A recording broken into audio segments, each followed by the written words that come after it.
Hello, I'm Stewart Bloor. I'm on the local canal pike fishing.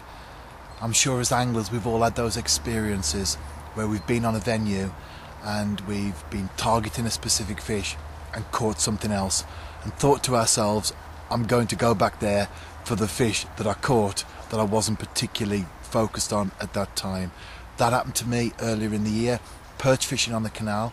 I caught a few pike and I made a mental note that I would return to that place, and true to my word, here I am targeting the pike this time round.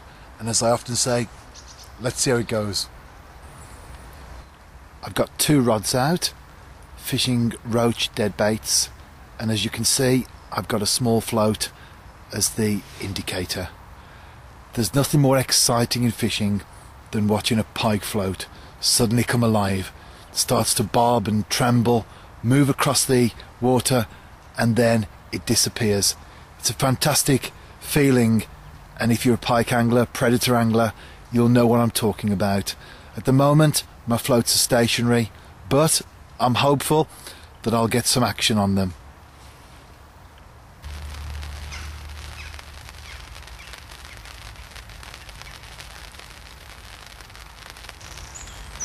I must be a sucker for punishment. Nothing at all, first time round. But here I am, first light, back on the canal in the same spot, determined to catch a pike this time. Well, my confidence is sky high, as it always is, but it doesn't depend on my confidence really at the end of the day, does it? It depends on the fish. I can do what I can in terms of bait presentation and rigs, position, everything else like that. But then it's down to the fish, so let's see.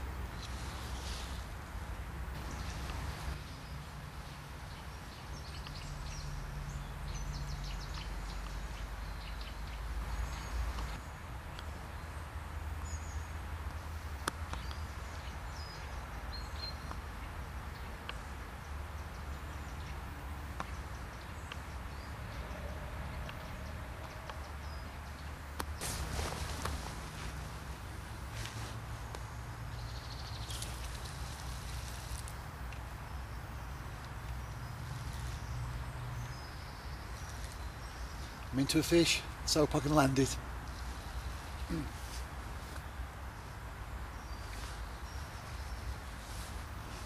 It's coming quickly, probably come alive at the edge.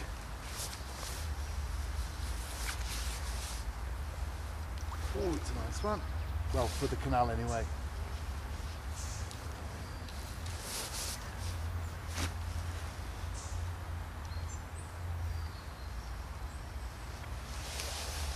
Yes, in the net.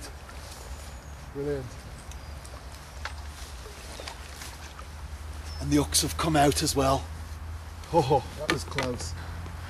How close was that then? The hooks came out in the net. But in time-honoured fashion, beautiful on you. Let's put you back.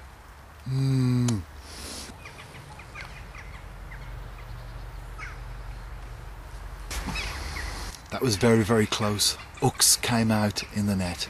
I'm fishing again, so I'm keeping an eye on the floats as I talk. But that particular fish did have a trace in its mouth, which I had to remove. Unfortunately, the angler that was fishing for perch, I guess, had come to the conclusion that there might be a pike or 2 around, so decided to use a wire trace.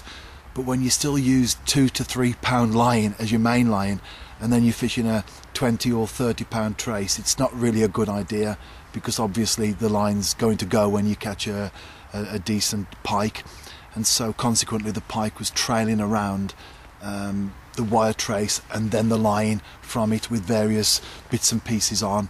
I'm not being judgmental, just stressing the fact that education is so important.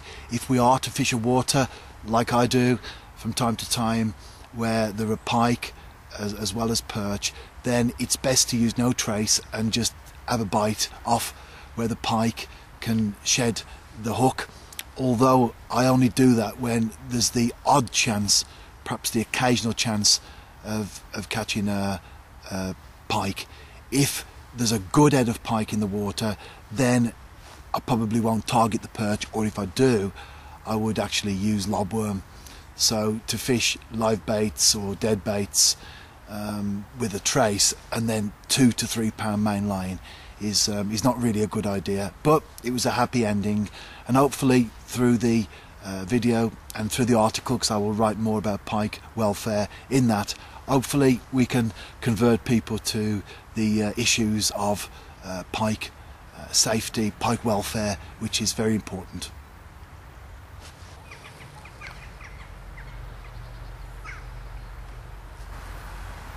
It might be the middle of November, but the fact we haven't had a frost yet means that there are still some flowers hanging on. And in the undergrowth behind me, I've spotted a white dead nettle. Looks like a nettle, but it doesn't sting, hence dead nettle.